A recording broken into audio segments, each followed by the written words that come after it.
We accept that from a narrow commercial or even prudential perspective, capital optimization measures that free up capital to be returned to shareholders are not uncommon practices.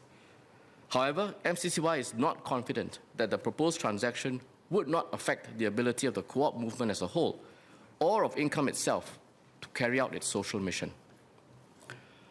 First, we find it difficult to reconcile the proposed substantial capital reduction soon after the transaction is completed, with Income's representations to MCCY during the corporatization exercise that it was aiming to build up capital resources and enhance its financial strength.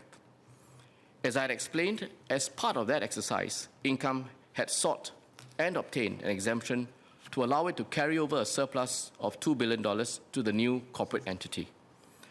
The proposed capital reduction runs counter to the premise on which the exemption was given. If not for the ministerial exemption in 2023, Income Co-op's accumulated surplus of some $2 billion would have gone to the CSLA after being wound up, to benefit the co-op movement in Singapore as a whole. MCCY has not seen any arrangement within the present transaction to account for the estimated $2 billion surplus that was carried over to the new corporate entity due to the exemption. There is no clarity on how this sum will be directed towards advancing Income's social mission. Second, MCCY is not satisfied that Income will be able to continue fulfilling its social mission after the proposed transaction. There are no clear binding provisions or structural protections in the deal to ensure that Income's social mission will be discharged. It is also not clear what Income might do after the capital extraction, for example, to adjust or trim its insurance portfolio, and what impact this could have on policyholders. NE has stated that it intends to maintain Income's social mission.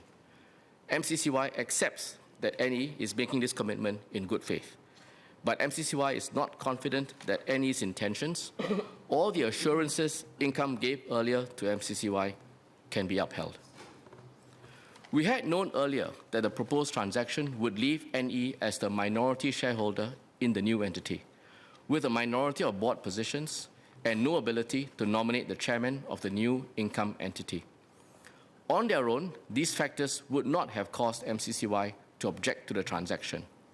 However, taken together with the proposed capital extraction and the lack of structural protections in the deal to ensure the continuation of Income's social mission, cumulatively, they pose a risk that MCCY judges not to be acceptable. As such, it is the government's view that it is not in the public interest for the transaction in its current form to proceed. I should, however, make clear that the government understands and accepts the strategic purpose behind Income's corporatization exercise and its subsequent decision to form a partnership with Allianz. It was to strengthen Income and make it more financially sustainable in the longer term. The government also does not have concerns over Allianz's standing or suitability to acquire a majority stake in Income. As I noted earlier, MCCY supports Income's efforts to find a strong partner so as to strengthen its capital base and market position.